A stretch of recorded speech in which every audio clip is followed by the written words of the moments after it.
Miles, I was playing PSVR2 today, and Huh? and so after playing so much PSVR2, it was, I had to jump into PSVR1. God, it was so hard to get used to the move controllers after. Oh, oh, are we What? live? Oh shit! Yeah, it's on. Oh shit! It's I on mean, YouTube. PSVR2 is not real. What's going on, man? It's not How out. you doing? It's not out. It's not out yet. It was. We were doing that in Dreams. It was a dream simulation of what PSVR2 might look like. Yeah, that's what you're talking about. Okay. Yeah, totally agree. That's totally what it was. How are you doing, Miles? What's going on over there? Good. Just loving those Dreams mods of PSVR2. Wicked. Really good. Absolutely. Matthew Longo in the chat, bringing everyone back down to earth. It's a bit. And on that note, let's start the show.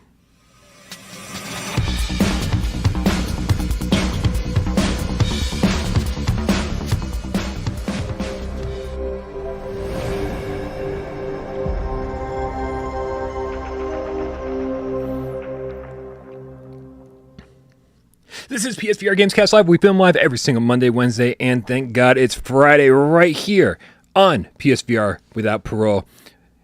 Guys, don't forget, if you're watching this right now, and I don't mean later right now, like those people who watch this video after the fact with timestamps imported by Sci-Fi Game Cat Henry, or, all the people who are watching this without their eyes, using their ears, on a podcast uploaded by Jamie out to podcast services of your choice.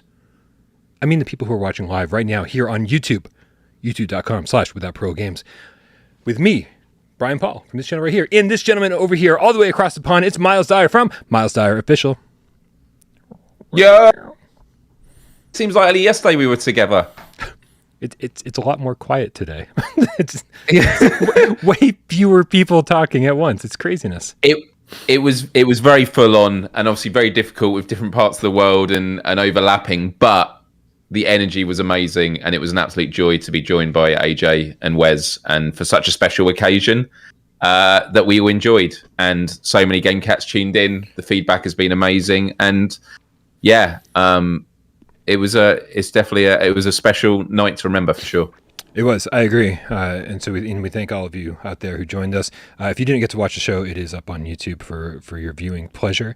Get to watch all of us react as our dreams were literally coming true in front of our faces. It was a beautiful moment that lasted way longer than we expected it to, and was, I think, far more impressive than we expected it to be. Guys, please don't forget, if you love PlayStation VR games as much as we do, feel free to click that link in the description below. Join our Discord. That's where all the coolest cats hang out 24/7. That's where we find out about Sunday's multiplayer meetups, which apparently this game, this Sunday, I don't know how my mom feels, is Rec Room. Holy crap, multiplayer meetup happening in Rec Room. That's amazing. And also, don't forget to hit us up on patreon.com/withoutparolegames. If you want your name scrolling across that Patreon scroll down below, and I think it's broken, guys. I think the Patreon scroll is broken. Yep, and I think that's where it is right there. So I will have that fixed for Monday, I promise. Everything's broken all the time here. I love it so much. Miles, how you doing, man? You doing okay? Did you recover from yesterday's show okay? Yeah, I mean, it was a late one. I didn't go to sleep until 3:30 a.m. my time. But in the UK, because of the Queen of England, we actually have Thursday and Friday off for the Platinum Jubilee. She's been on the throne for 70 years. She has been Queen for 14 Prime Ministers. So she's been around. And the country's going absolutely nuts about it.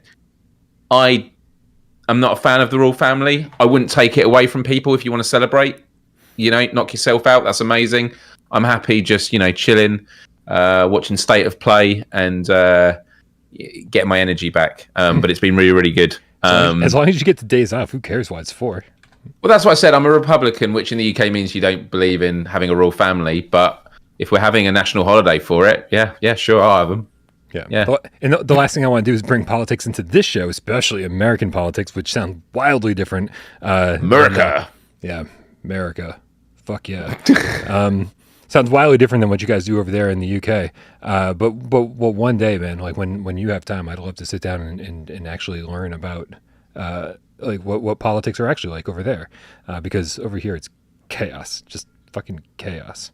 We have our own beautiful chaos, but that's why it's always good to, as I've been doing, going into puzzling places the last couple of days. That's amazing.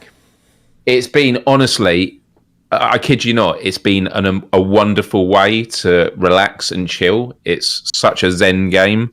And I've just finished a 400-piece puzzle today, which took me literally just under 3 hours. I completed it in 2 hours, 59 minutes and 58 seconds.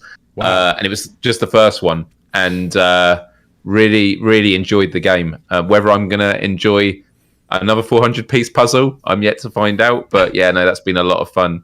But yeah, I'm still buzzing from yesterday. We're really at the precipice of an exciting and important new chapter in gaming history. I think that, this is what we're going to talk about today. What the future is, not just for PSVR2 once it launches, but how the launch is going to happen. But I just want to say huge love to all the people watching who have, put so much positivity and great feedback the last 24 hours. We read it all, and it really, really means a lot. And for people like Wes and myself, who are still rather new to the team, we want to make sure we do you right. And the fact that we get such positivity about, the conversations we have with Bryan and AJ, it really means the world. So yeah. Well, I'm so glad the community has been so welcoming to you guys, because I feel like it was about time we got a breath of fresh air over here on PSVR without Parole. Without Parole is obviously, we're focused on PlayStation VR, and I think PSVR is pretty much the opposite of breath of fresh air, right? So being able to inject some new blood into the channel and get some new perspectives on something that's kind of old and dusty, that some people are losing interest in, happened at just the right time, right before the chaos began when PSVR2 got revealed. Excuse me. Before we really get into the show, I want to read off a couple of tips that came in, and the first one comes to us from, I got it right here, Emily Baxter, hashtag the cartoony witch game kitten, $2, says cartoony games suck, weekend is now official. We know. Serial Killer, the forgetful game cat, with the $2 tip, says, of the hosts, and this could be a topic for the entire show, I think, of the hosts, who is square, circle, triangle, and X? Wow, that is an amazing question. There's so much to read into here. I know. Yeah, I think I'm triangle, though. I don't have any reasoning for that. I just think I'm triangle. I see myself as a triangle. Yep. I'm going to have to think. Yeah. Have a deep think. Yep, I'm going to go with Wes is X, AJ is square. I'll be a circle. Yeah. I'll be a circle. I put a lot of thought into that. I'm the cancel button. Okay. I put $2 of thought into that, Serial Killer. Thank you so much. Emily Baxter, hashtag the cartoony witch game kit with the $5 tip, says, on the throne for 70 years, couldn't they just give her an enema? Whoa. Can't talk about the Queen like that. Yes, you can. Sorry. Scott Jesco, PSN Harry Feller, PSVR Game Cap 4 Life, corrects me and says, it's the cross button, Bryan. Oh god, yeah, that is true. That is true. So sorry. Two final bits of housekeeping. Number one of these two final bits is if you aren't watching live, do post comments, because Bryan and I will always look at them afterwards and try and respond within the next 24 hours. Sometimes also you watch a live show, you're sort of taking it all in real time, and then at the end you might collect your thoughts and then come back with some additional ones, and we do love to read it.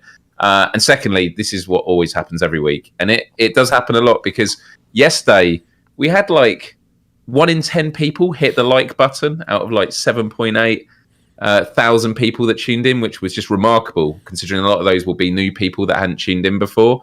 But last week, I think we hit around 130 likes on the Friday show. There are 180 of you watching right now. So today's target, and it might sound conservative, we're going to go for 130 likes. We're already at 72. So if everyone right now can hit the like button, and if we hit 130 likes, we have a little surprise for you. I have been busy in the world of Rec Room, and I can make a little announcement at the end if we hit 130. How does that sound, Bryan? Does that sound good? I'm waiting for this. That sounds amazing, Miles. I can't wait to Yes. find out what the surprise is because I have, as a person who hosts the show, I have no idea what we're going to talk about today. Exactly. And I Amazing. swear I'm going to stop talking about this hosts and sacred symbols buttons after I read off Beard of Power 666 comments. Here, Brian, are you triangle because you like to be on top? Who's on bottom again? X? Was that Wes? I don't feel comfortable with this conversation anymore. AJ, who was Square, says, what was it? Square gets a lot of action. So just I love that. That's what I've heard about Square for sure. Miles, man, we got so much stuff to talk about, and hopefully we'll hit 130 likes so we can. Dude, we are 8 away already. It is shot up. This is incredible energy, and we've got now almost 200 people tuning in live. Like, the energy today is amazing. So yeah, if you just tuned in, hit that like button. Let's keep it going up. It really does help us with getting into the algorithm and getting out there and off the energy of yesterday. You know, we want this channel to succeed and really keep blowing up. So yeah, thank you for all the love. Nice. All right, man. Well, let's get the show started, and you keep me posted on those likes, and we can reveal at will. But in the meantime, man, I think we need to talk a little bit about. We're at 133. All right, well, that was it. I guess next week we have to set some better goals because that was way. But that's amazing though, because this was literally what we hit at the end of the live show last week. So the fact we've hit it already is phenomenal. I mean, are we waiting till the end of the show to do the reveal? What do we think, guys? Should we talk about it now, or should we do it at the end? No, let's do it at the end, because it's going to involve something that we are going to do after this live show. Okay. So stick around, guys, because in just under an hour's time, we might all get to meet up in VR. So yeah, wait and see. Nice. Matthew Longo called me a power bottom. I don't think that's terminology that straight people use, Matthew Longo. So it's good. It's good to know where my allies are. All right, man. Let's talk about yesterday's state of play. This was we had sort of set our expectations a little bit on the low side, even though we talked quite a bit about different possibilities, different dream scenarios, different whatever, and then we sort of said at the same time, hey, but let's keep our expectations in check. This is Sony just cracking the door open. We're gonna take a little peek inside of PSVR2 and see. They even used the terminology sneak peek at several upcoming PSVR2 games in development, and they basically gave us 5, and I would almost call one or two of these extended looks, especially when you pair it with the PlayStation blog posts. So they came out swinging with Resident Evil 4 remake. In 8 minutes. In just 8 minutes, it was action packed. Yeah, because we were saying yesterday that it wasn't 10, it wasn't 15, but that's because normally the state of plays feel there's a lot of padding. Yeah. For what we got in 8 minutes, that was a 3-course meal, man. Like, it was amazing. Yeah, no, I totally agree. And actually, let's Bogey Cat Productions with the 5 quid says, would it be too much to hope for a first-person Resident Evil 1 remake in VR? That would be the scariest yet. I mean, as much as I think that would be great, I think we need to we need to look at the most likely candidates for that. That'll be happening. They announced Resident Evil 4. We'll have some kind of PSVR2 content. We're waiting for clarification on that. Find out exactly what that means. Whether we'll be able to play the full game in VR, which a lot of people do seem to think that's the case, or if it's just going to be a VR mode. We'll find out. And then of course Resident Evil Village. We talk about Resident Evil 2 and 3, which have brand new rendered environments and characters and everything else from just last gen. So I could easily see all these getting PSVR 2 versions. Resident Evil 1 would have to have a whole nother remake from the GameCube and PS4 versions. But, woof, man, hey, the tips are coming in real quick here. Let me say, Emily Baxter, hashtag the cartooning witch GameCat with the $2 tip says, groveling 4 likes. You're just like Amber Heard. Wow. Oh, topical. Ow, wow. Spicy take. Yeah, absolutely. Hashtag, I don't even know what the hashtags they use are. So let's go with Darth Vader, the GameCat with the $20 tip says, despite my love for Lady D, I cannot wait for how VRAF RE8 will be on PSVR 2. Brian, I cannot wait for your 20-hour live stream for the game. I'll do it. I don't know if it'll be all in one 20-hour stream, but I'm absolutely going to stream every single minute of me playing that game because I think it's going to be monumental.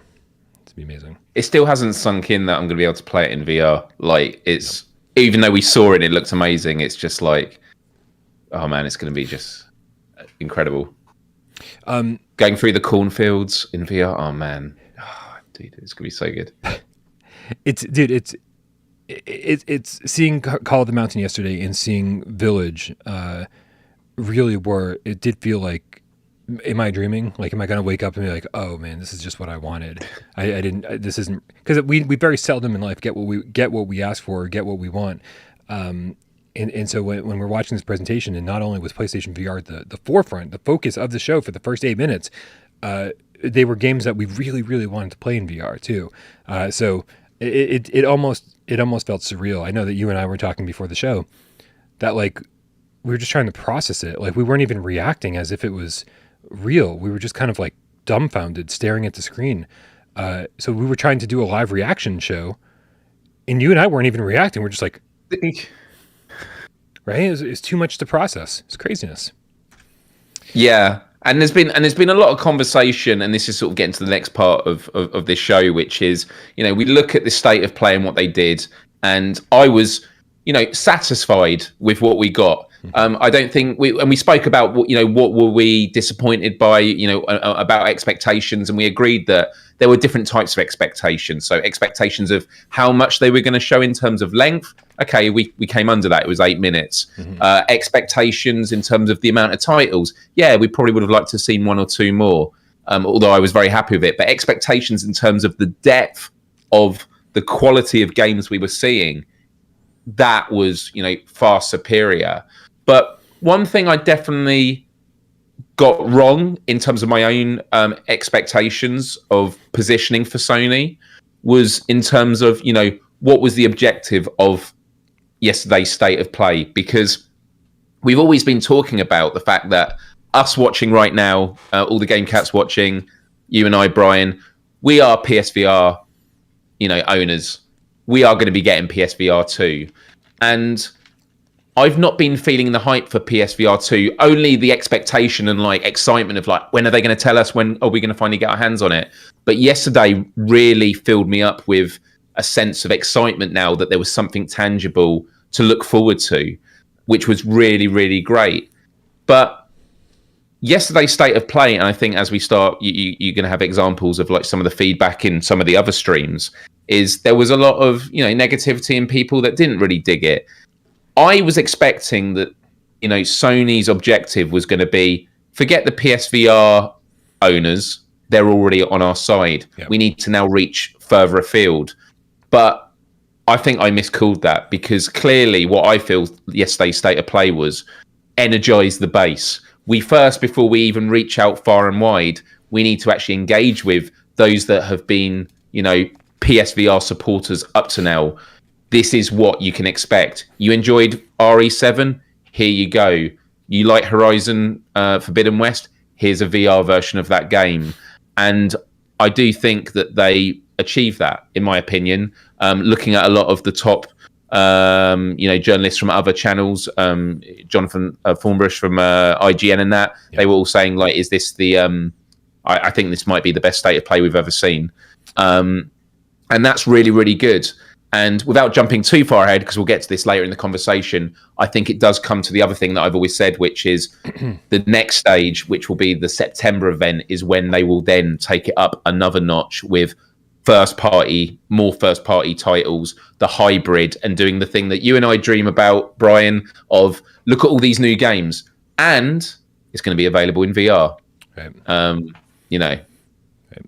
Yeah, it's funny because I 100% agree with you and disagree with you simultaneously about who the audience for yesterday's show was. I was a little confused myself because I was thinking, if they want to really get all the PlayStation or just gamers in general on board, they need to talk hybrid games. They need to say, yes, you love Grand Theft Auto, you love Gran Turismo 7, you love these games and blah, blah, blah, whatever, right? And show some kind of seamless transition into especially with Grand Theft Auto, I think Grand Theft Auto is the best example where they show you running around in third person and just shooting people, whatever, and then they say, but let's show you what this means to play it with PSVR2, and they do this some kind of transition into first person. They show the guns in your hands, and again, I love talking about this because I need this in life. Yeah, driving with one hand, steering the car in first person, and then shooting out the window, doing drive-bys in Grand Theft Auto, and explaining to people this is what it means to play, what a hybrid game means. Yep. And since they didn't do that yesterday, I was like, they're not addressing the gamers in general. They're just speaking to VR gamers. The one reason I disagree with you and myself apparently is because they spent a lot of time showing Horizon. And I think PlayStation fans, not PlayStation VR fans, PlayStation fans fucking love Horizon. It's one of their biggest IPs. It's one of their most successful IPs.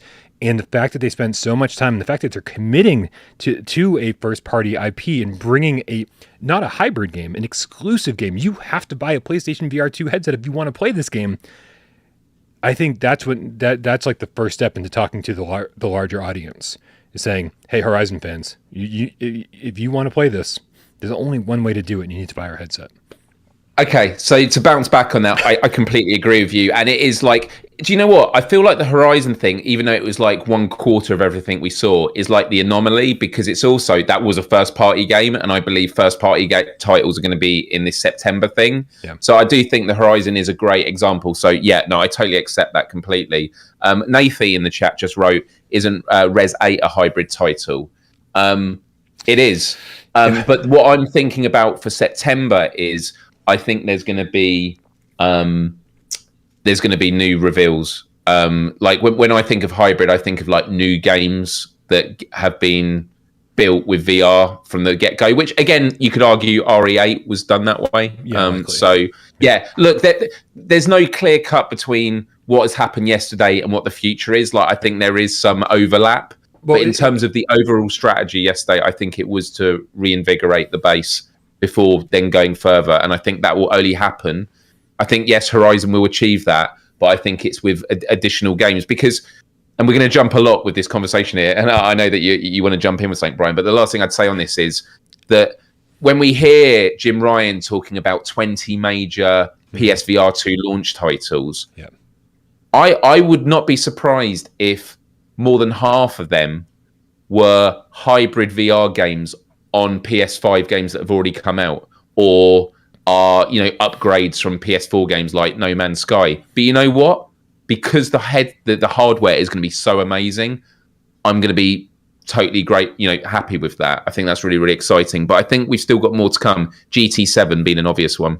Right.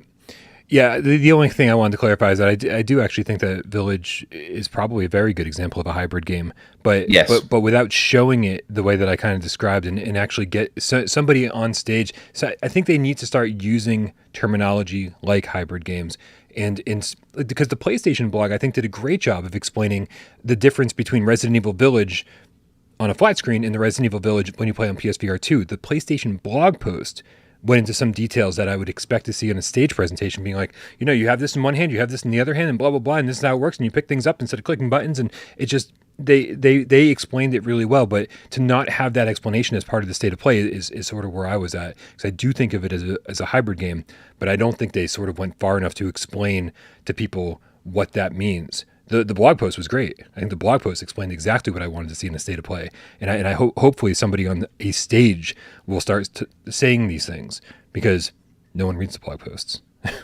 So yeah. But anyway, so do you think yesterday's state of play was successful? I mean, and when I say successful, obviously our community loved it. We loved it. Do you think that they did a good job as a first step of getting the message out? I do.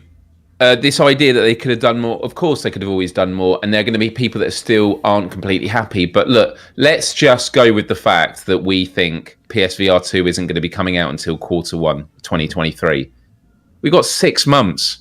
That's a long time. And to show this much as the first real, I know we had this Horizon Call of the Mountain thing shown before, which was a 2-minute video with actually only like 10 seconds of footage.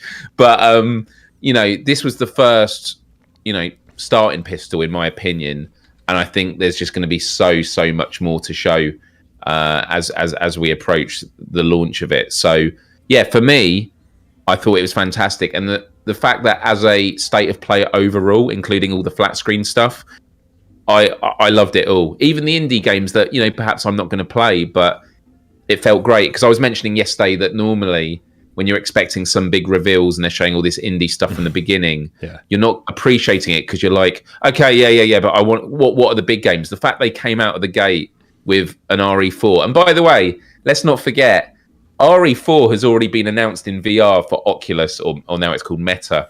Right. They're banging on about it.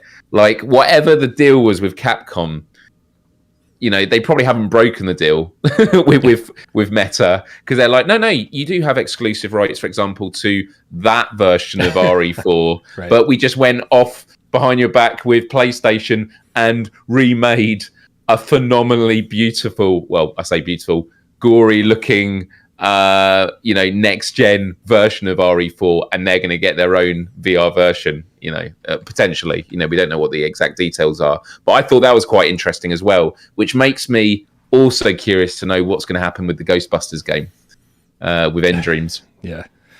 Owned by Sony Pictures. So many questions, right? So many questions. I think that's sort of like what we want to start answering today on today's show, because it's like there's so many games that have come out for, or are coming out for Quest 2 that although aren't going to blow anybody away from at least a presentation standpoint, we're going to want to be able to play at some point on PlayStation VR 2. Maybe they can get upgrades, maybe whatever. Like, when are those games coming? Are those games coming? What was shown yesterday was five I would say 5 major games. And Jim Ryan talked about 20 major games at launch. What are those, right? Like could all of the games that we're theorizing about actually be the 20 major launch games? Because we've been talking about all the possibilities for so long. What if it's all of them? So there's a lot of questions that still need to be answered after we read some tips. First one comes from Joey Batch 33 with a $15 tip. Says, here's some PSVR2 pre-order funds. My cat, Mr. Meowgie, which is such a great name, wanted to give you. Named him after the Karate Kid movies. If anybody didn't figure out that Mr. Meowgie was named after the Karate Kid movies, I'm so sorry. Toby the Game Dingo with the $10 tip says, had to watch after the stream, but you guys had an amazing show last night. Loved every second. Let's see God of Mischief VR at the God of War State of Play. God of Mischief VR. Thank you, Toby. We got Wally is now a GameCast, specifically a White Tiger, in response to my my hybrid speech. The Canadian $2 tip says, I think what you're asking for, Bryan, is a showcase. And I think that's what we're all asking for. It's going to be very interesting to see how Sony starts doling out more information moving forward. If everything I've been saying is right, we still have 9 months, maybe less than 9 months, roughly 9 months until the headset comes out. So that's a lot of time to fill. And I think most of that time that's going to be filled with content from Sony and promotional materials in events and in state of plays, revealing more gameplay. That's all really going to be done before pre-orders go live. And I think it's safe to assume pre-orders will go live in October? If we want to get people's money for the holidays. Is that fair? Yeah. You think? Yeah, no, I think so. It all only depends 4 months if it's away. going to be just before. Yeah, I know. It depends if it's going to be just before Christmas or because the PlayStation 5 was announced at State of Play, and then I think pre-orders went live. Was it a month later? I can't remember. No. They went. I think the pre-orders went straight away, but then the actual console came out a month later. So it wouldn't surprise me if they release pre-orders at the State of Play. Sorry, not State of Play, Showcase. That would be pretty cool. Yeah, very, very interesting. And there's a strange when we talk about our did yesterday's showcase do what it needed to do? Did it convince people that PSVR2 was amazing? Did it convince people that they needed a PSVR2 or that was actually next gen VR? There's one of the questions or one of the responses I never expected to see from the community, and this is not on our run of show, but Beram Erdem commented.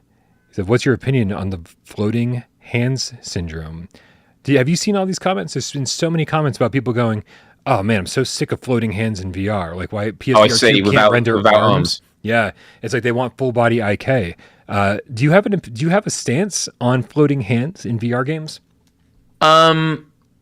I just think of like, Firewall 0 Hour that has, arms, and it works because you're kind of using an aim controller and stuff like that, and it is weird. Like, but I'm trying to think of examples where it is done well.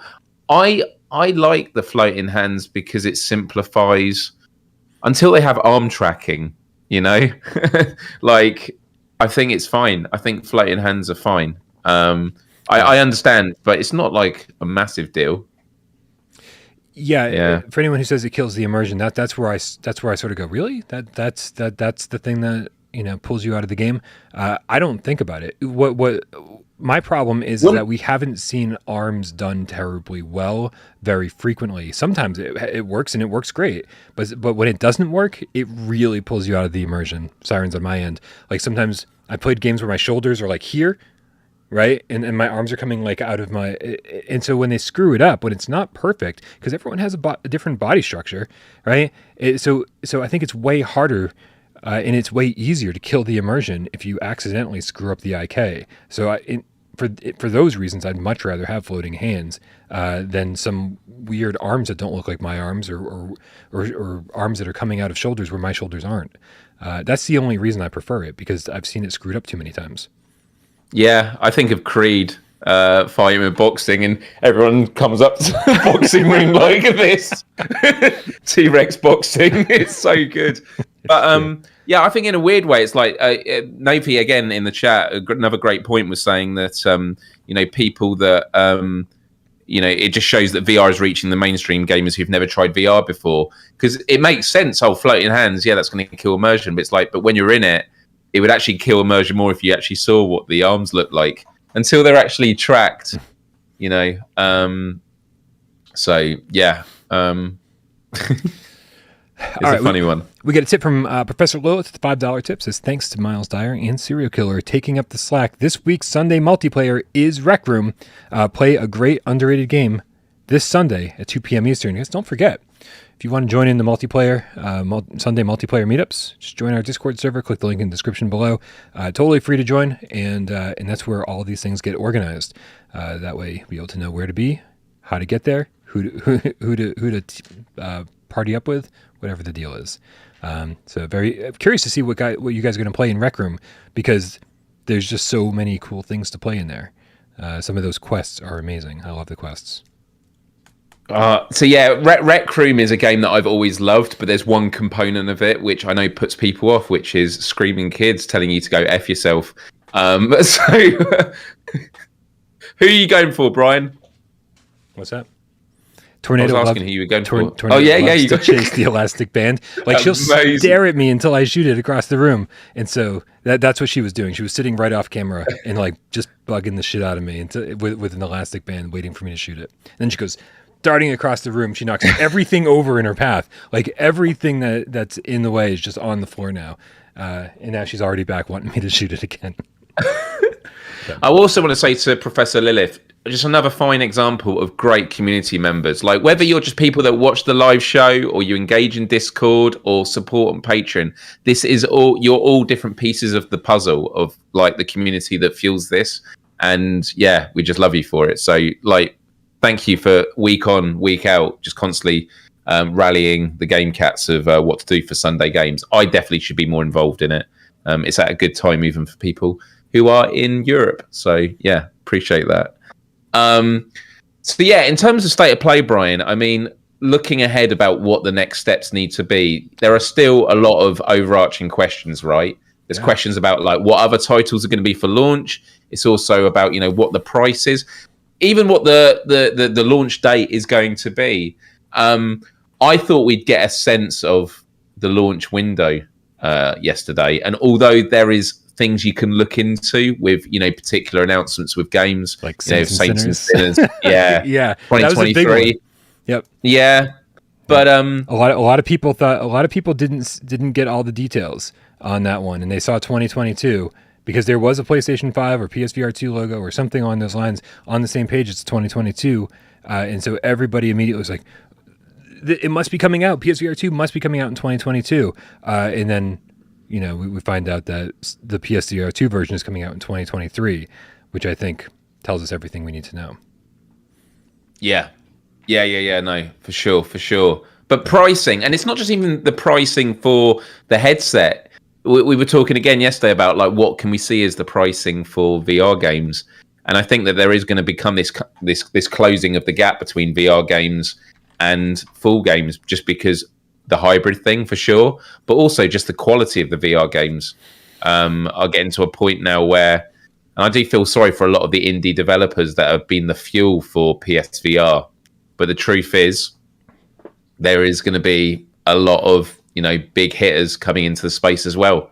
But Sony has always been brilliant with giving space for indie developers, from the PS1 days all the way to the PS5 days. They still showcase indie games, and I think that's amazing and something we should really pay respects to, and hope that continues. And I think that will always remain the case also in the VR space as well. There's always going to be a need for VR because indie developers in VR, because indies often do things and take risks that bigger companies won't take.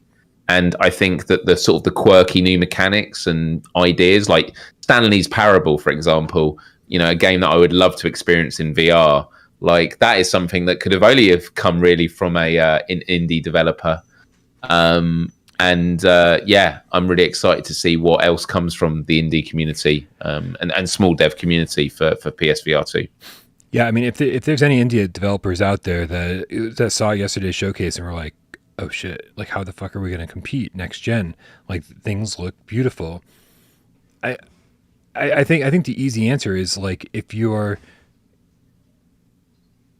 sorry, something crazy is happening just over there. I don't know what it is, but it's just over there outside my door. If you're an indie developer, like, you just got to, I think, just be careful what games you're making, right? Because if you're making games, like if you're doing a first person shooter, then I would say watch out, because it sounds like Call of Duty Modern Warfare is about to be announced for PlayStation VR2.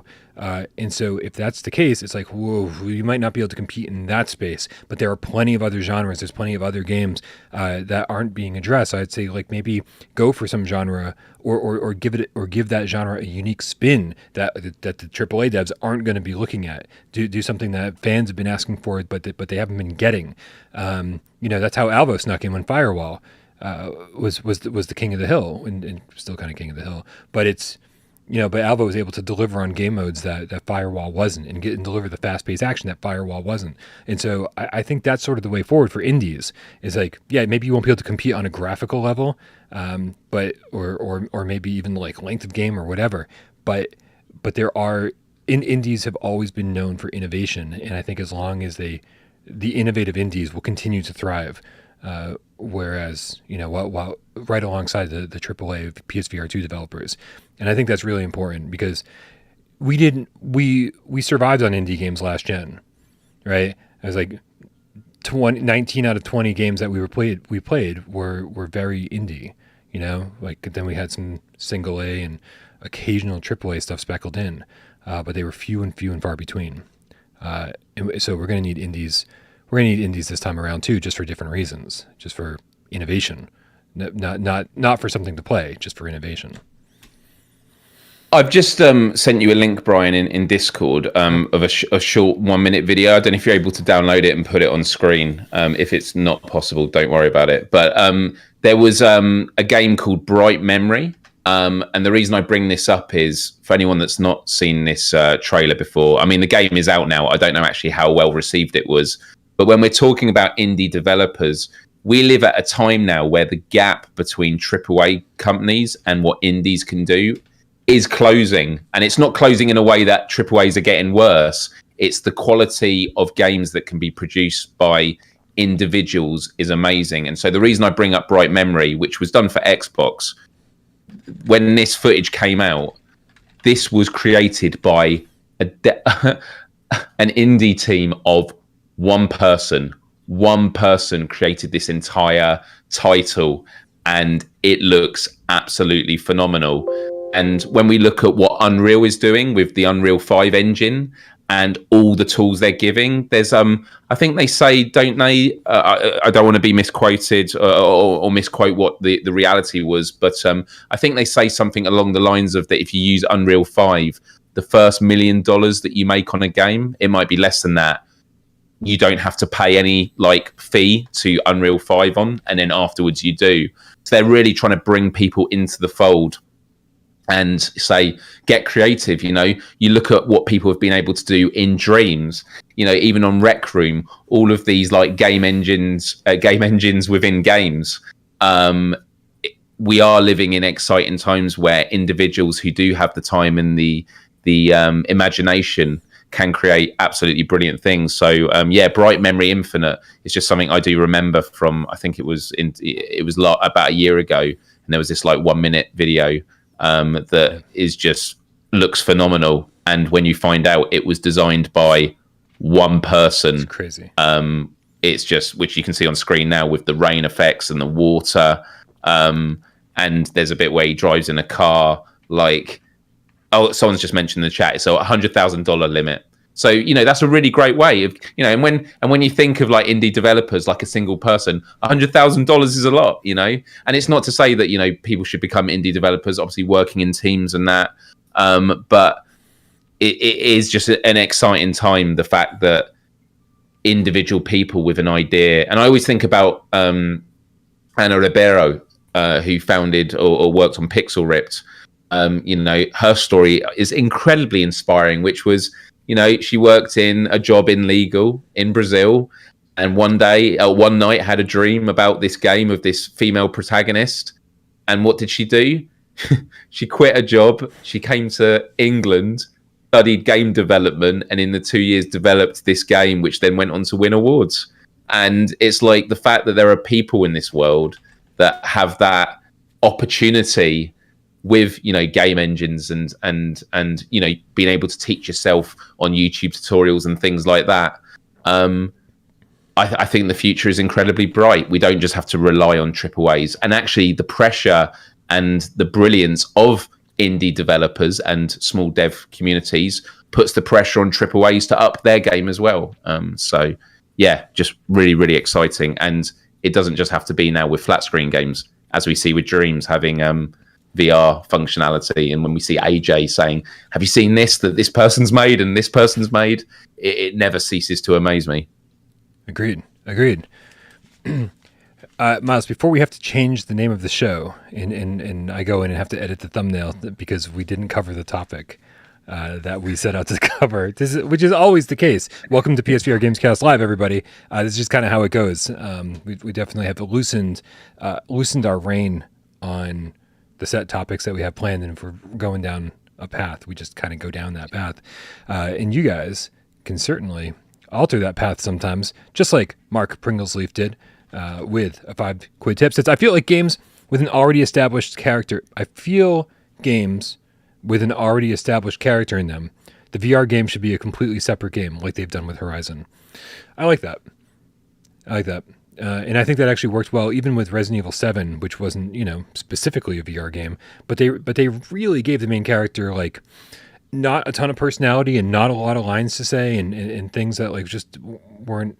Yeah, I feel like I feel like if I had to be Aloy in Horizon, then they would have had to give her a lot of lines, and it would be a character that's already established, and I would be like, I don't know if I am this person, you know. I think it'd be harder for me to become this character that has already been very well established. I agree with you, Mark.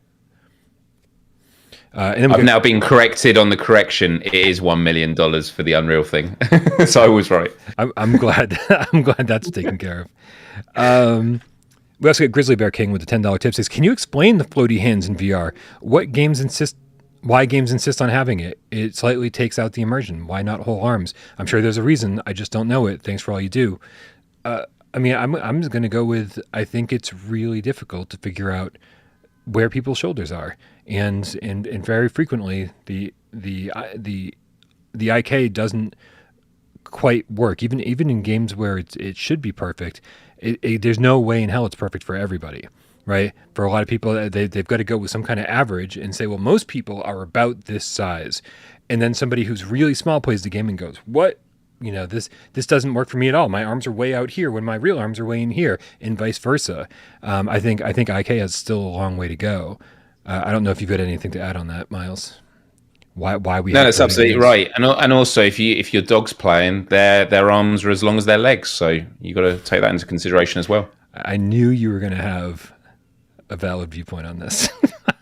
Well, right. Nothing but valid viewpoints. But just to be honest, the topic we're talking about, we haven't really derailed from, because it is about what is next for PSVR2, and we've covered, we've edged on like the showcase coming up and the things that we're expecting and like what the quality of games are for it. But like in terms of the next stage of where Sony are going to be announcing stuff, what do you feel? Because for me, I've always said it's going to be September. I think that there might be some things in these summer of gaming or whatever it's called, but I think that it's just going to be massive for the showcase.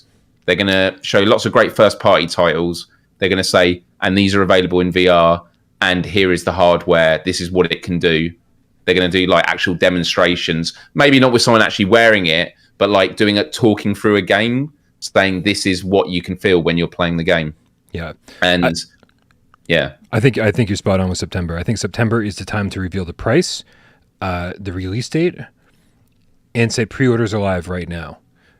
Because I feel that gives them 3 months to participate in all these different events that are happening, whether it be the Future Game Show or the Summer Gaming Fest or whatever, right? Possibly do their own state of plays or their own gameplay reveals of, hey, here's the first 5 minutes of Horizon Call of the Mountain, or here's some more gameplay footage of this game, or let third parties show off their PSVR2 projects. And so you're able to build this hype over the next 3.5 months or so. And then when we're close enough to Q1 2023, where it doesn't seem that far away, and all this hype has been built, and everyone's like, I definitely want this thing. Then you kind of break it out and say, okay, guys, so it's going to be Q1 2023. It's only like 6 months away, and pre-orders are live now, and it's going to be $400. I think September is the perfect time to do that. And then that also gives them the chance to build up hype before pre-orders go live. Yeah. That sounds pretty spot on. How do you feel about $400? Is it too much, too little? So when we always have the conversation, I always mention that like the UK pricing is a good way of calculating like the bottom rung of pricing. And what I mean by that is, you could say $400, $350. Some people go, could we get it down to $300? Absolutely not, because if it's $300 in the UK, that's going to be £250. There's no way next gen VR is going to be £250. It's going to be over £300. And actually, let me do the conversions now. £300 in dollars is wow. It's so £300 is $374. So yeah, I think it's going to be. I think it's going to be $400 or $399 probably. I think that's what it's going to be. Yeah. Yeah, it's tough to say, man. Like it comes with the hand controls though, which normally you'd have to buy separately. So, and what if they do say every headset comes with Horizon Call of the Mountain? What if they do that? Like that is just it comes with it to justify the price of like you buy it and it's going to come with this absolutely astonishing game. Yeah, I mean it's totally possible. It's also one of those things where I think though where like. Remember the N64 like didn't come with Mario 64, and it was the first time a Nintendo system launched without the Mario game, and you're like, what the hell? But it's like smart business move, Nintendo. You know that everybody's gonna also buy Mario 64, although they only launched with like 3 launch titles, so I guess that was a pretty different time. But I do think that most people are going to buy Horizon. I think if you're interested in buying PlayStation VR 2, most people are also going to buy Horizon, and I think that they're probably more interested in keeping the price down than making it seem worth it, right? And so if somehow they can say, oh, we can sell this at like $349 or $300, and you have to buy Horizon separately. Sorry, lots of sirens on my end. I think that they're Sony's best interest is to keep the headset price as low as it can instead of having to justify the price by throwing in a different game, you know? Also, how do we feel about it comparing to the price of the PlayStation 5? So I was just looking up again now. Yeah. So when the PS5 was announced on 16th of September 2020, the company set the price of the PS5 digital edition. It was at £360 and $400. So can it be over $400? Like, I mean, it could be, but the idea that the VR headset is more expensive than the console it's running on, do we feel that they could? I mean, it is possible, but would that be a weird thing for it to cost more than the console itself? I think it would get there'd be some pushback because of the price, and whether the pushback comes from it being more expensive than the console itself, or the pushback coming from this is just too fucking much money to spend. Either way, I get it, right? And I don't think that they would cost. I don't think it would cost more than the console. And honestly, when we say $400 seems like a reasonable price, I kind of think that Sony would like it to be closer to $300. I think they want to charge as little as possible, and they didn't take a loss on PSVR1. They sold it at a profit from day one, but I feel like their commitment to PSVR2 is kind of through the roof in a way that it wasn't with PSVR1. And so they may need to take a slight loss, especially knowing the attach rate that PSVR1 came with. Everyone who bought a PlayStation VR1 headset bought the attach rate was something crazy, like 13 games or something. It was mind-blowing. It was way higher than any console had ever been. So if they know that VR gamers love to buy games for it, and they're going to make a lot of money on the games and make back their money from the headset, it's possible. It won't be more than 400, but it could be as low as 300 if they decide to go that route. How much does the Quest 2 currently cost in the US? How much does what currently cost in the US? The Quest 2, is it $300? Yeah, it's 300. Yeah. Okay, so yeah, well, we're matching in terms of numbers. So in the UK, it's $299, so more expensive for us, but it's under that 300 mark. There's two models too. That's what's throwing me off. I can't remember which one's which. Oh, yeah, it's interesting to know how they could play it. I mean, all I do remember is how the PS5 actually, with all the speculation, there was all speculation in the lead up to the PS5 being like $500. Yep. And going, it could be a bit more actually with all the tech in it. And then there was the whole thing about who's going to blink first, Xbox or PlayStation. And supposedly there was a lot of internal conversation that as soon as Xbox showed their hand with the Xbox Series S, PlayStation did tweak accordingly for the price that they went with. Xbox obviously isn't going to be a player in the VR space.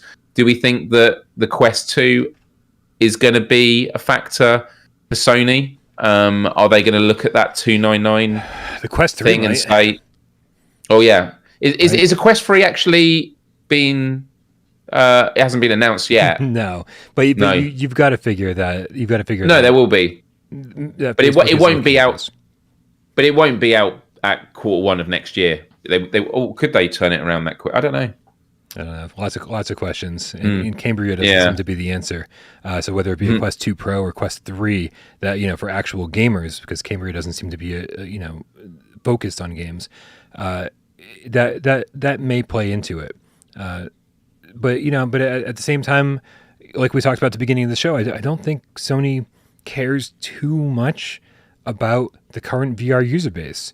They I'm sure are very hopeful that they come along for the ride and come join the PSVR2 party, but I think that they really do want to focus on this bigger audience, this bigger flat screen audience that the hundreds of millions of people out there playing games. Of course, you want to focus on those people rather than the currently 6 or 7 million people playing VR games. It's really not a lot of people. It's if it was any other game console, VR in general as a whole would be considered a massive failure, but VR is a new tech, so it's a little bit different. Yeah, I'm mindful that we've got some tips to read out, but first I just wanted to say that for the launch of the PSVR 2 and the pricing, it's kind of like there's something at play here which hasn't been at play before, which is that Sony have now got these 3 tiers of PlayStation Plus. You know, this is going to be the sort of the service is where they feel there's going to be a really great revenue stream. So maybe they do go for a $299. I think it's going to be $299 or $399, and some people might think that's a cop out because that's quite a big difference. But I don't think it's going to be any higher than $399, because once they've got people in, they could really and if the pricing of VR games is going to go up because of the quality, you know, that is where they make their money. And once people start experiencing VR, you know, I remember when I first got VR, I thought this is a great new way of experiencing games. Is it how I'm going to always experience games? And, you know, it's taken me time, but as every year has gone by, I'm just like, no, I want more and more to be done in VR. And that's just because the nature of VR, you have to put time aside to create the space, put the headset on, as opposed to just sit on your couch and turn the TV on. But the more you do it, I remember the first time I put on the VR headset, it was like a really complicated process of like, how do you tighten this and how do I get it right? And you had to really think about it for the first several times. But now it's just so second nature. It's so easy to do. And I think that is also a part of the culture of, you know, some people, they'll get VR and they realize, oh, I might have to change my living room space to make it, you know, work for this. Yeah. But then once they've done it, you know, there's a much bigger change that needs to happen with culture, with gaming for VR. And I think that if Sony are playing the long game, the question is, what are going to be the barriers to entry? And the first thing is going to be price. Yep. And secondly, it's going to be the types of games. And that's why the hybrid games are going to be so important. If they nail those 2 things, then they're going to have a massive revenue stream with people, you know, because once you get a VR game and you're in love with this world and you don't want to go back to flat screen, then you're going to keep buying VR games. And then that's how they make money in the long run. As you said, we have some tips to read out, but I think it's interesting. The VR Realm in the chat said they also can't charge $70 for games either. That would kill it. I'm going to have to completely and totally disagree. If it's a hybrid game, they could. Yeah. Yeah. It's because it's hard to say you can't charge $70 for a game when if it's got the depth and the you know, the dev time and the money put into it that a flat screen AAA game that costs $70 would. It obviously Blood and Truth, you know, you can't charge $70 for Blood and Truth. You can't charge $70 for Astrobot. You can't charge $70 for a lot of the PSVR1 games we got. You couldn't even charge $70 for Skyrim or Borderlands because those games are just old, you know, ported into VR.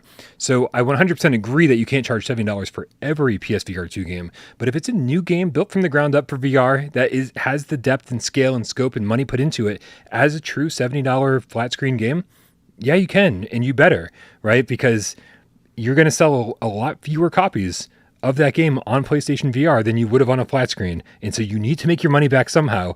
And as long as the price is justified, I say go for it. You know, we've been, for the last 5 or 6 years, we've been begging for AAA games. And now you got people out there being like, well, I'm not going to pay for the Village patch. If they charge us, how could they possibly charge us to play Village in PSVR 2? I've already bought this game. I was like, listen, the only way we're getting AAA games, and of course we don't know what the Village, how they're going to try to sell that to us. We don't know the price. We don't know if it's going to be an upgrade charge or what the deal is. But if you want AAA games, you have to pay for them somehow, right? And I'm on the side of the consumer. But the fact is like there's no other way. There's no other way than for the people putting in the hard work to get paid for it. They have to get paid for their work if we want AAA games in VR. There's no magical switch that you can flip and go, oh, here you go, your game's in VR. Here's your free patch. That doesn't exist, especially if you want them to be VRAF. We've seen the description of Village on the PlayStation blog and all the changes that had to be made so that you can have 2 hands in the game, and so you just pick up items instead of pointing at them and clicking them.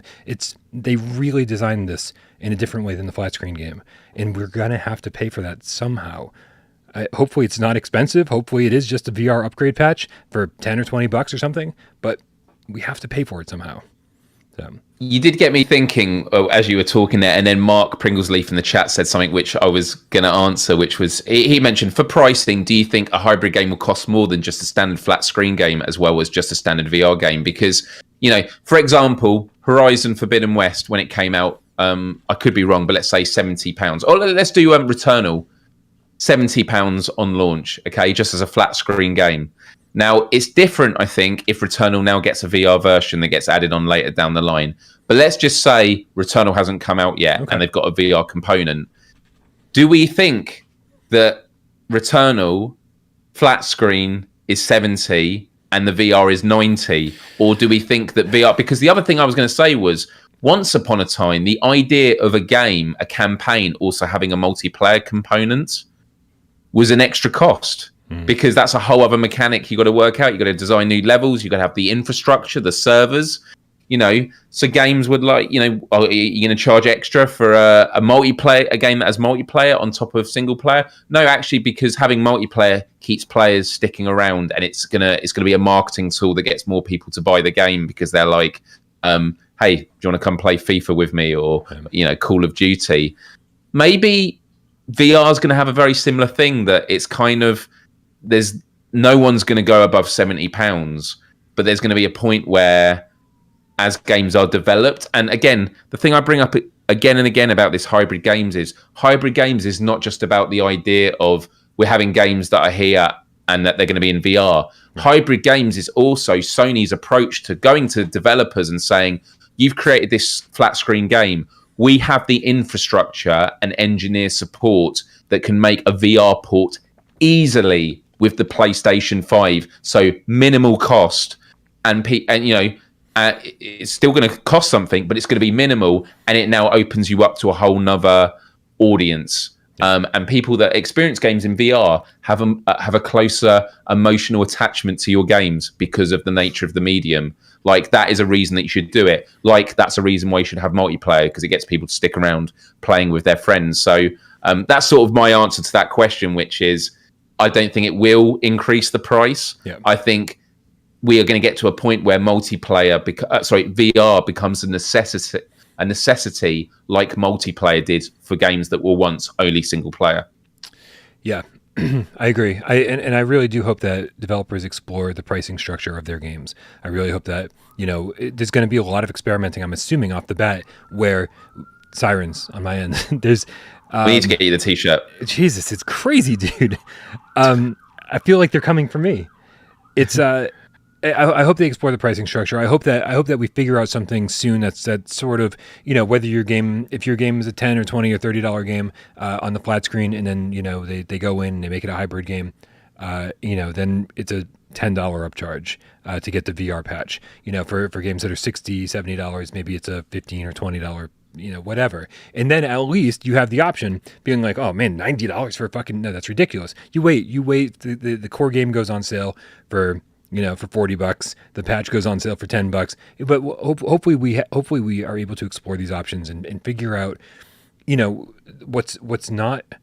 what doesn't kill the platform right off the bat, because that's important. Like that PSVR2 succeeds, and also that we're not just fucking robbing the gamers, right? Like, it's the last thing anybody wants to feel is like, man, I had to save up for this game for 3 months because it cost $100 with a VR patch. Like, that's just ludicrous. You should not have to, break the bank to play a game.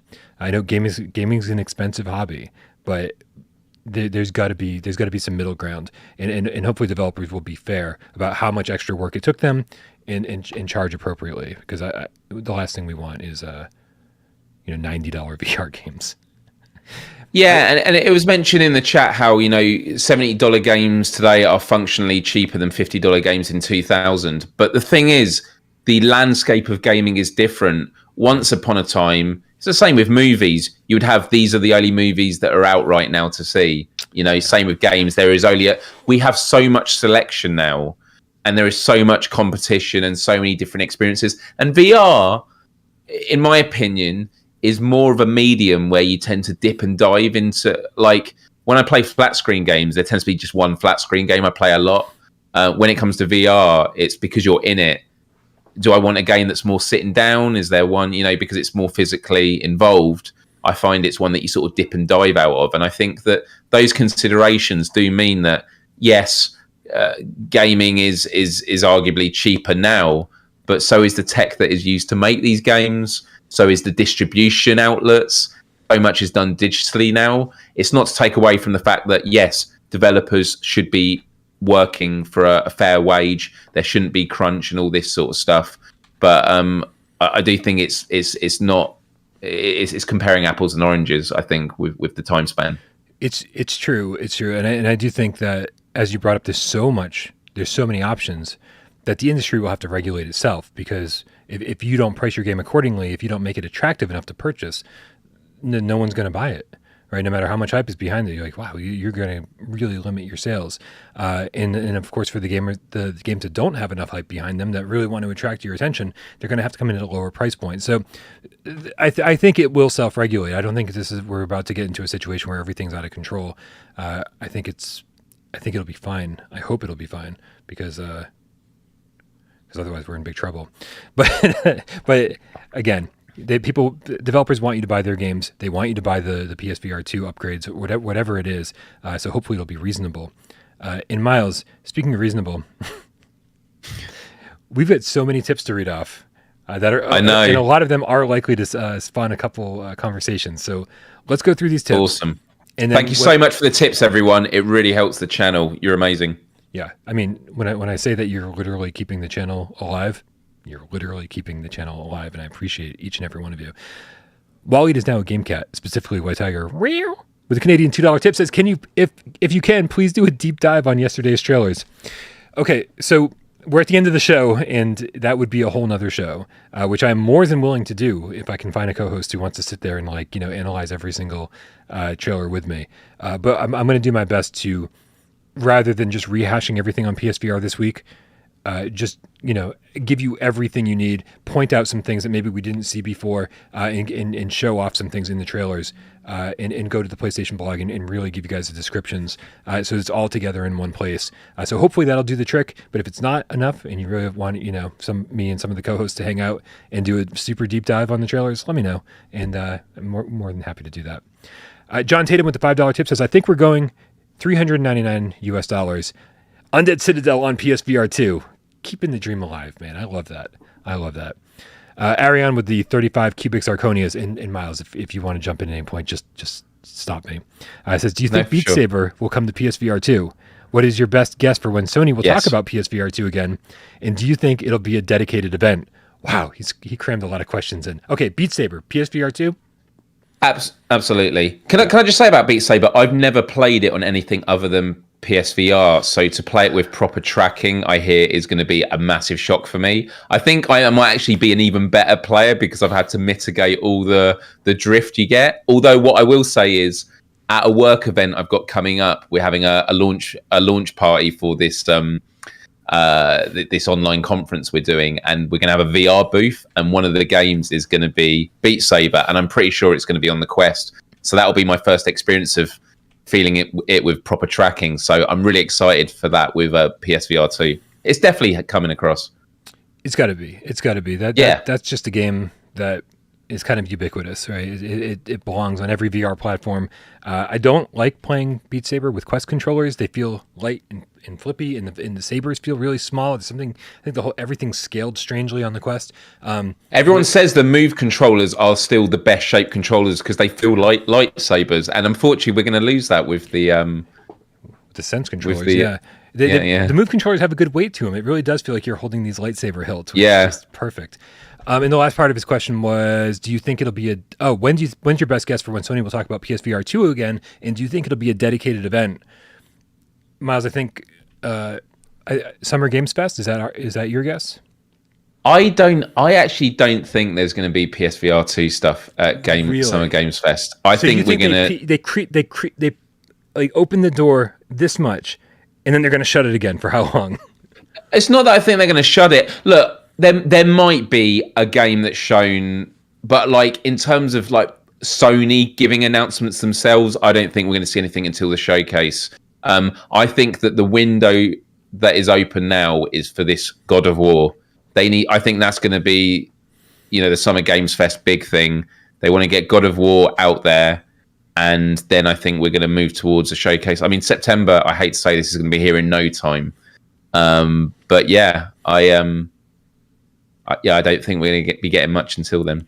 I'm betting. I am a pizza betting man, and I would bet a pizza that we see something PSVR2 at Summer Games Fest. Because I don't think you open the door this much and then shut it again. I think this got the train rolling, and you don't want to derail it this quickly. Nathan in the chat says maybe they'll show something at Gamescom. I think there's gonna be PSVR2 content trickling out kind of nonstop from Sony for the next 6-8 months. So I don't. Hopefully there'll be some kind of dedicated event eventually, but I don't think that's the next time we'll see it. I think we'll see it at Summer Games Fest, but we'll see. I think if we see anything PSVR2 related, it's going to be third-party stuff. But from Sony, I don't think we're going to have anything from Sony specifically until September.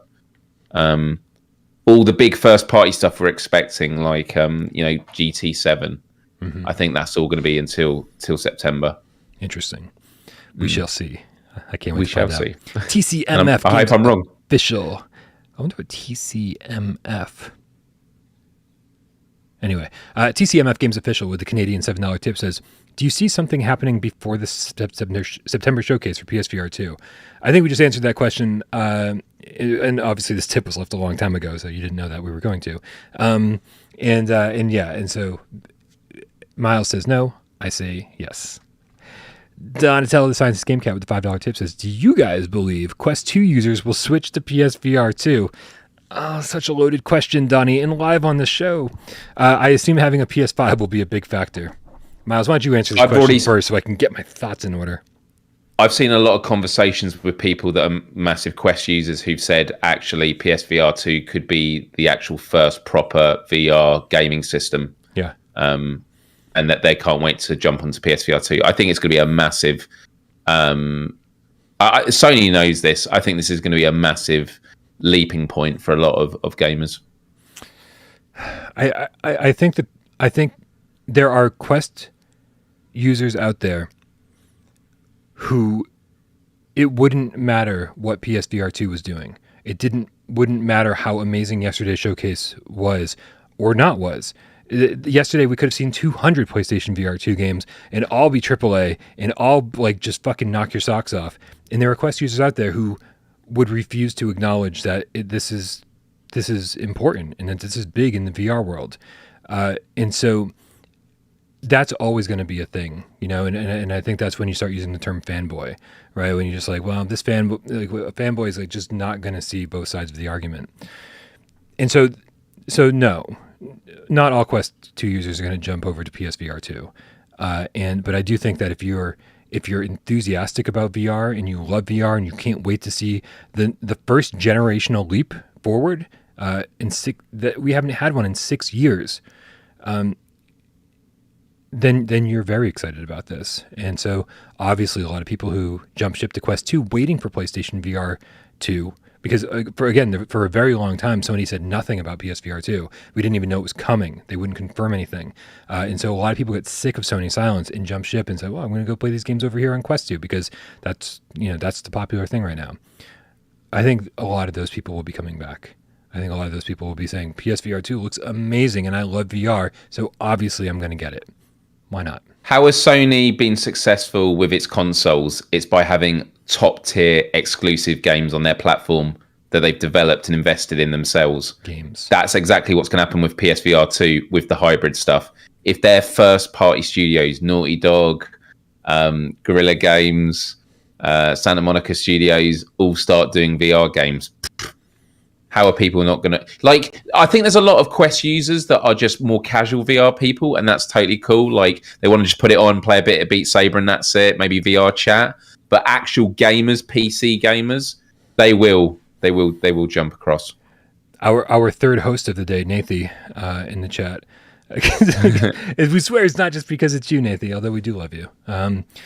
He says Meta is aiming for the casual gamer, PlayStation for the hardcore gamer. Yep. Super Cool Video Bro with the $10 tip says, so thankful for this channel. We're so thankful for you, Super Cool Video We're thankful Bro, for you. and your awesome screen name. I don't have anyone to share my excitement with, but my fiance who doesn't game. I've got the same problem. The only person I talk to outside of this community about VR is my ex, and yeah, certainly not a VR gamer. I didn't expect to be more excited for Horizon than RE8. Still hope for Metal Gear Solid and Modern Warfare 2. Peace. I don't think I expected to be more excited for Horizon than Village as well, but that was just a mind-blowing trailer. So, can I just say that I know there are some people waiting around. We will be getting to this little announcement in a very, very, very shortly. We just go through the rest of the 7 hours from now, before the show 7 ends. hours from now. We have just hit 209 likes, and there are 270 people watching, so it's amazing. So if you just joined, hello, hit that like button. We love you. Yeah. What's the next tip, Bryan? Dark Angel 3 with the 650 says, State of Play was like Jay Leno hawking Doritos. Crunch all you want, we'll make more. I think there's at least 2 references in that I don't understand at all. But thank you, Dark Angel. We appreciate some you so American much. Thing. And then finally, Dead Ringer with the $2 tip says, own all of the VR headsets. Don't buy high-priced phones. Okay. Whoops. I only buy a high-priced phone once every 6 years, and I run it. Well, that's the same with me. Yeah, like I upgraded my iPhone 7 to an iPhone 13 Pro, and that's lasted me 5 years. And even though it was like $1,000, when you think of all the stuff you get on a phone, you get a 4K camera, which is better than my £400 camera that I use for video normally. It comes with a GPS system. It comes with just all the different things that you would normally pay so much money for individually. The fact it's there for 5 years, it's a complete bargain. Yeah. Sorry, I just said something and the words didn't come out. I was like, yes. Okay. Try again. Anyway, so I think that was the end of the tips. Let me just double check, make sure we didn't miss anything important. Unless any game cats want to tip a bit more. Yeah, any more tips? Stop it. They have definitely held their own today. We appreciate you guys so much. Miles, I think it's part of the show. We've finally the payoff, the 130 like payoff. We need to tell these cats what you've been working on. Do we? Or should we renege on the promise? I don't know. By the way, I'm just sending a super chat. 1 second. Who are you sending? Really important. You're not sending a super chat to me, are you? That doesn't make any sense. There we go. I've just done it. There we go. It's asking me to buy it again. I'm not buying it again. There we go. Oh, Miles Dyer in the chat with the £2 says, one more. One more. There we go. One more. How about that? And feel free to follow up with 2 more, 3 more. Anyone else? Yeah, cool. Let's chat about this. So, I have always been a huge fan of Rec Room. However, Rec Room does have its issues. And speaking in Discord with a lot of game cats, one of the most common things is it's full of screaming kids. Now, there's these junior accounts. I thought they actually got put on separate servers. Turns out they don't. But Rec Room is so diverse. You can do paintballing, you can do laser tag, you can do battle royale, you can do charades, you can do rock climbing, you can do ninja. What's a charade? Charades is where you have to draw and then guess what it is. Oh no, normally you would do it's a movie. Sounds like 2 words. Sounds like 2 syllables. Yep. Yeah. So all that sort of stuff. For all the Americans. Charades, yeah. Charades. I was just being a dick. I apologize. That's Blasphemy, right. The abbreviated Dreams Cat with the $2 tip in the chat says 2 more. I would love to see if this becomes a chain. What have you done? 1 more. There we go. How many? Can we get 3 more? 4 more? Let's just see how high we can get this. Let's make Bryan work for it. John Tatum with the $2 tip in the chat says 1 more hour. So there are 256 people watching right now. It would be remarkable if every single one of you got involved. I don't know if the Rec Room servers could deal with this. But basically, a couple of weeks ago, I thought, what if I created a social space that game cats could go to? Because on Rec Room, your HQ is your dorm room, which is tiny. I'm sorry. Or you have that main rec. Say again. Your HQ? Yeah, an HQ would be good. Yeah. Okay, I'm sorry. I'll stop commenting on your accent. It's all right. It's all right. That's why I'm on the show, for novelty. I'm the novelty. I'm not the circus Shapeshifter, act. the amorphous game cat with the €2 says 2 question mark. There we go. Let's keep this going. And so I thought, yeah, why not create a space that we have for ourselves? And so on Rec Room the past couple of weeks, I tried the creator mode, and I was quite blown away with all the functionality, but it was a lot to learn. And so I've created a Rec Room that's called PSVR without parole. And I think Brian's probably going to queue up some video now. It's right here. Here's the who had a walk around earlier. This got published just before we went live. And so as soon as this show is over, we are going to go and meet there next. There is a climbing wall using PlayStation buttons. There's a lot of references to PSVR titles. There's a DJ desk that plays the theme tunes to all the main PSVR without parole shows. So reviews, GAMESCAST. It's awesome. There's a stage. There's even a PSVR move controllers and headset you can wear. There's a lot more that we won't go into now. So yeah, we're going to meet there straight after this show. You're all invited.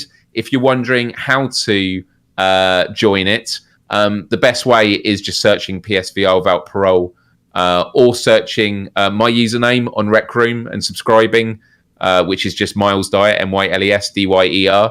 But I just want to give a huge shout out, because it wasn't just me who did this. I did build a lot of the room, and I was quite surprised how much I did myself. But when it came to like ink, which is the currency of how many things you can build, Creeper Betty, who I believe is in the chat, who has done amazing stuff with the VR chat show, got involved and brought in so many great assets that are on the walls, logos from VR games and that. She has been absolutely fantastic, really, really supportive, and I want to send lots of love to her. And secondly, I also want to say a huge thanks to someone who I saw his tutorials on YouTube. I dropped him a line on Instagram, and he actually on his Sunday morning came on to help out and was just absolutely amazing. And that is the RCL man, he is called. And actually, Brian, there is an image that I sent you. I don't know if you could put it on the screen now. But this actually shows you, for the buttons to work behind the DJ desk that plays all the PSVR without parole songs, they have to be wired.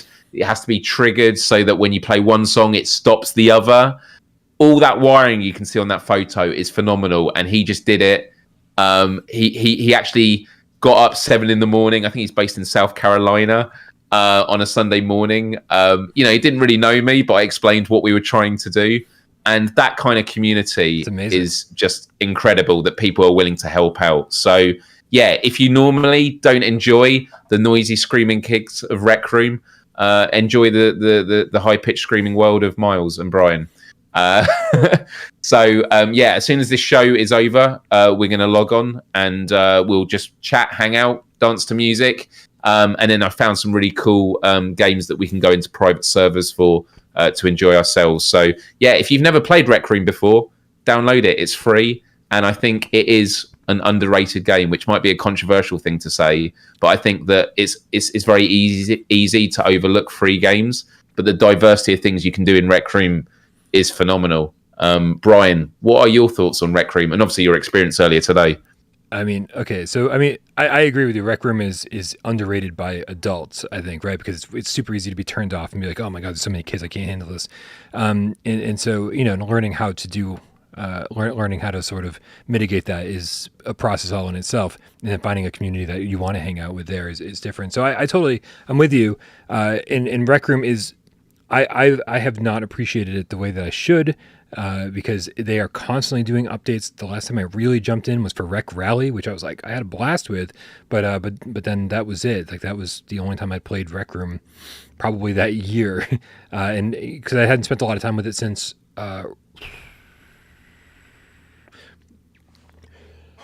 Excuse me. What's the Rec Royale? It was the amazing battle royale, map that they created. It's glitched at the moment, annoyingly, which I'm so annoyed. On PlayStation, if you go in it, the screen is completely white and you have to restart the game. Oh, no way. Yeah, That's I a want them total to fix it because I'm same as you. It's amazing. It's really good. Yeah, and then today, obviously, I went in to capture this footage to check out the room, so we could show it off at the end of the Gamescast, and then. And Creeper Betty was there. Also, she's in the chat. Hello. And it was so good to see Betty again because she had guest hosted on an episode of Why We Love back in the day and in a Patreon episode. And it's so good connecting with old friends, which I think is sort of like what Rec Room is part of its charm.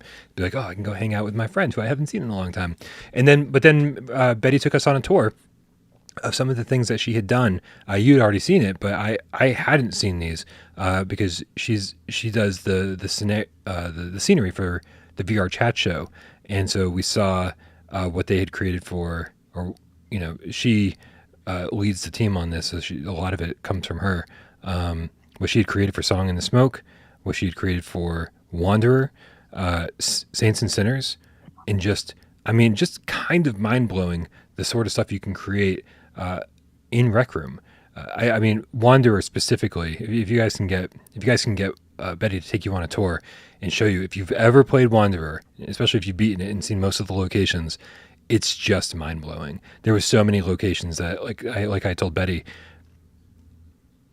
it felt like, it brought back so many memories, like just because so much of the world and so much of the locations were lovingly recreated, like painstakingly recreated. And I was like, oh, this is where I used to keep all of my, all of my shards, or whatever the hell they were called, the things that like allowed you to jump from place to place. Oh, and this is where I kept all of my, this is where I kept my RC vehicle, and this is where I did this, and this is where I did that. And like, it looked enough like it in Rec Room to be, to remind me of like feelings and thoughts in the game I was playing, on PSVR proper. So I hope Betty's able to give a lot of people tours of the stuff that she's created, because if you don't know how creative you can get in Rec Room, she's an amazing example of that. And of course, Miles, not to leave you out of the conversation, checking out the room you created for all the cats to hang out in, the official PSVR Without Parole room was also awesome. Having the big ball pit and then the climbing wall, and just walking around and seeing all the different stuff that was there. The music that was playing in the background, which was again all music from this channel. It was awesome. And so, yeah, Rec Room doesn't get enough love, I'm sure, because I play tons of PSVR stuff and I don't give it enough love. And so there's got to be a lot of people out there like me. Is there a room code that you are aware of for the room you created, Miles? Because Nathan's so I did put it in the chat. So it is the what is the upward arrow head character called that they use? But it is just, I'll put it in the chat again now, but it is just PSVR. I don't think that's PSVR Without Parole. It is just that. But again, Miles Dyer is my Rec Room name. You can subscribe, but just make sure you favorite the room. But the other feature in this room that I would say is there is a donation wall. And actually, this is what inspired me to make the room in the first place, other than having a place that we could hang out, which is, there's a lot of us that use Rec Room and perhaps play it from time to time, but aren't really fussed about building a character or spending tokens. But there's a donations wall now with cat paws, and there's a bronze one, a silver one, a gold one, and a platinum one. And when you pick one, it will cost a certain amount of tokens depending which one you pick. And all you do is you buy it, and it donates that money to the room, which currently will go to me. I'm going to be applying for a partnership scheme with Rec Room. I've paid for the $10 a month Rec Room Plus that allows me to collate tokens, and my hope is that if this starts taking off and we're like, what, every week we do want to hang out in Rec Room and do paintballing or something like that, we go paintballing, we all get tokens for playing those games, and then we go back to the HQ, and then we can just put all our tokens into the room and we create a pot of tokens. And what happens is that can then be translated into real money, which if I can get a partnership with Rec Room, I can then transfer to Bryan, and it can be maybe a really small but another way of funding this channel, because I just feel like if there are 200 game cats that play Rec Room, and everyone has 1,000 tokens each, that can be some significant money that can all make the difference, because every small amount that you donate, whether it's through Patreon or Super Chat or Discord Nitro, it all makes a huge difference. So, yeah. Emily Baxter says, so it's a scheme? It is a scheme. It is a scheme. No, we like never, like, you know, you guys come to the show. We never expect you to give us money. Please come hang out in the rec room. You know, without Parole headquarters, we do not expect you to give us money. Like that is not the point of this. You guys know it's all about community, and money is always secondary. We'll always keep this thing running, whether there's money to do so or not. Yeah, we thank you very much. That's why it's called donations. There's no obligation, because you know what, you might want to spend those tokens on buying your character a nice costume. That is totally fine, but it's just there for people that don't normally spend tokens, and instead of it sitting in their account, they can invest it, and it's just another way of helping the channel, and that's what came to mind. So I can't wait to hang out with you all in there afterwards. I think the capacity is 20 per room, so if that gets filled up quickly, that'll be quite something. And I can't wait to see who's the first person to get to the top of the climbing wall. Good luck. Maybe there's something up there. Maybe. Who knows? Who knows? No one knows. No one knows. Miles, I'm going to ask you this because I got some tips to read out here. I just want to make sure that you have a 20 questions game picked out before I read these tips. Oh, am I picking out? I swear it was your turn to pick out, but I can pick out something.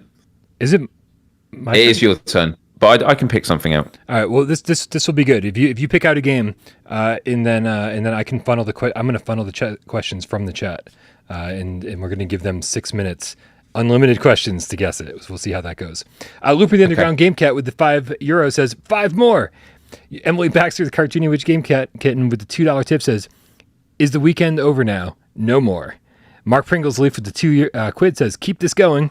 et.2k9.now with the $5 tip says, hats off to all the folks that created that room. There needs to be more coverage, maybe time-lapse videos every time a chat show room is made. Ooh, that's a good idea. Genetic Blasphemy, the abbreviated Dreams Cat, sent us a smiley face with money sign, dollar signs in the eyes with the $1 tip.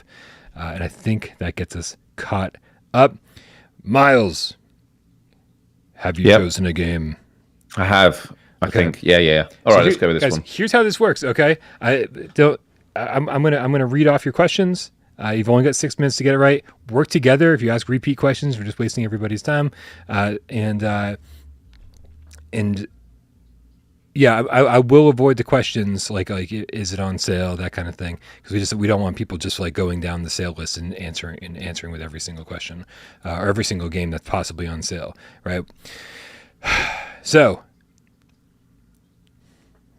you know, I am gonna count the questions to see, because you guys get. I think you've done it in 30 before. Waleed is now a game cat, specifically a white tiger with the Canadian $2 tip says it can be accessed anytime, any day. The room. Yeah. The room is public. So so add it, subscribe to it, I think, or add it to your favorites, and it's available. So yeah, this is not a room that is like, we're going to open it now. It's there for everyone to use whenever they want. So if you want to meet up with some friends, meet up there. It's great. Cool. Very cool. All right, here we go. Let's do this. Let me put the 6 minutes up on the clock. The clock upon the counter the way that Jeremy likes it. Oh, and OBS decided to make me wait. It's as if OBS doesn't realize what we're doing here when it's actually in the name of the software itself. Okay, here we go. We get the minute clock, 6 minute clock. Here we go and go. Looking for the first question. Does it have 3D rudder support? Are you kidding me? That's the first question. No, it doesn't. Kojima? One. Okay. Roy Schwartz, does it have full locomotion? Yes. 2.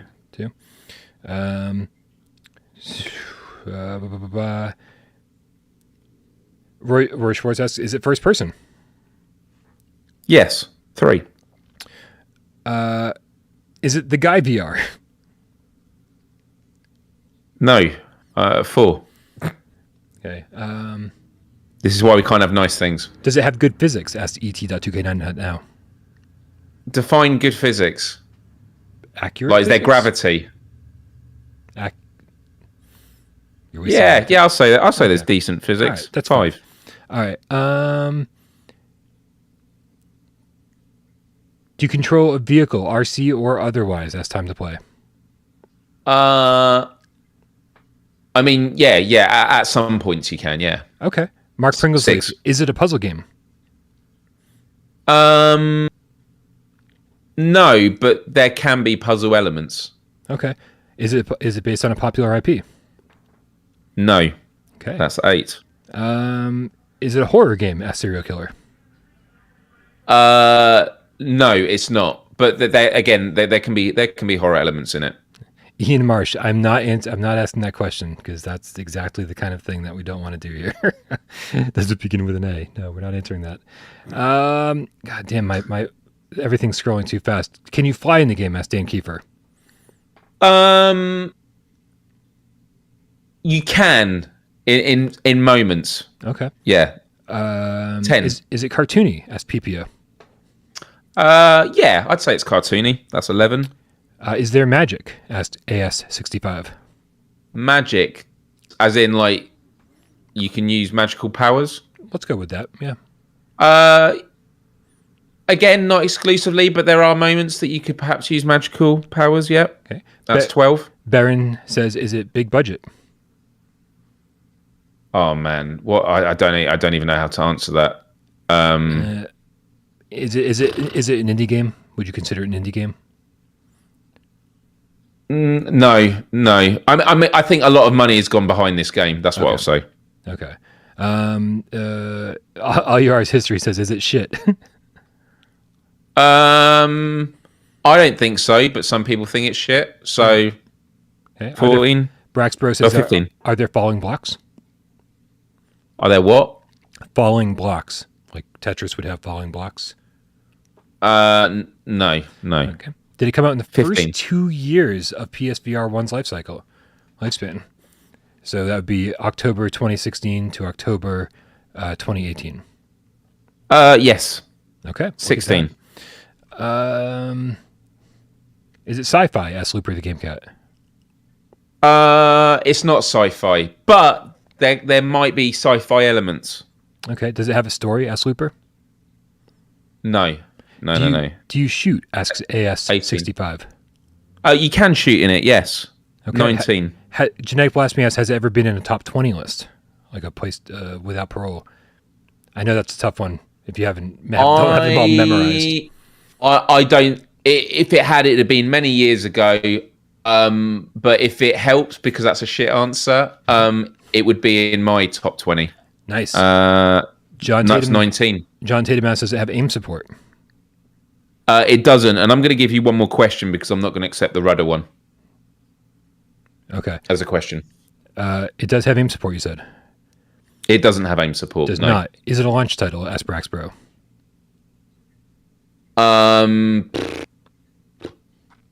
When did October 2016? Oh, I think it would have been available at launch. Yeah. Okay. Is it story driven? Ask Shapeshifter. No. Okay. We're at 20 now, but we're just seeing if we can if they can beat it in 6 minutes. All right, let's do that. Yeah. Serial Killer asks, is it a simulation game? No. Okay. Looper asks, are there other PSVR games by the same developer? No. Scott Jessica 23 says, does it have dinosaurs, robots, or zombies in it? Any of the three? Yeah, it does. Yeah. All right. All of them. Serial Killer says, is it Rec Room? Yeah, it is Rec Room. What? How the hell did you guys figure it out from that? That's amazing. That is amazing. Okay. And Rec Room trailer. There we go. Nice. Easy for you to queue up with the video. That's amazing. Good job, you guys. You actually worked together. That was. I need to find a better way to keep the chat window from going all crazy on me. But good job, you guys. That was amazing. And I don't know. I say we get out of here and we go hang out in Rec Room. Is that what you want to do, Miles? Because that's what I want to do. Yeah, for sure. So at the moment it's 20 to the hour. So we shall say meet there at 10 to the hour. So 10 minutes. That gives us enough time to. But I can't wait to see you there. There's lots of really fun VR experiences, and we can just hang out, chill, and then do whatever. I'm going to be staying up late tonight because it's almost 1 a.m. here, but I'm not missing this for the world. Nice. Guys, thank you so much for everybody who hung out with us and shot the shit and had a good time and talked about yesterday's state of play and what Sony's going to do moving forward. I think that's what we talked about. I'm not sure if that's what we talked about or not. It doesn't matter. But thank you guys. Thank you to Jamie Out who uploads this thing to podcast services of your choice. Thank you to everybody. I keep forgetting how to end the show. Sci-Fi Game Cat Henry who does all the timestamps. All the moderators who make my job so easy, not just here, but over on Discord. That's where we hang out. Remember to click the link in the description if you want to hang out on Discord. Join us over there. Thank you to everyone who hung out. Thank you to all the Patreon supporters. Thank you to everybody who donated. Thank you to everybody who sat back, watched the show, didn't say a goddamn word. We know you're out there, and we love you. We do indeed. Bye, everyone. We love you. Have a good night. Well, I'll see you in 10 minutes.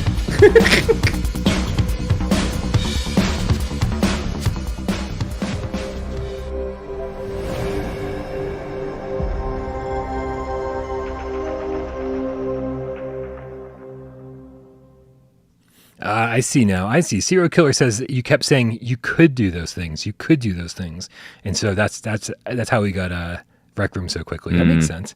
Nice. Someone also asked, does Rec Room have crossplay? It does. So if you're not able to get on PSVR, you can still join us. Yeah. And if you got Rec Room, you can join us. So we look forward to seeing you there. I love this. Dead Cat says a big thank you from the cheap seats. Nice. Wow. Everybody in the front, just rattle your jewelry. Okay, let's get out of here. So much good energy. Thank you, everyone. Have a great night. Wow.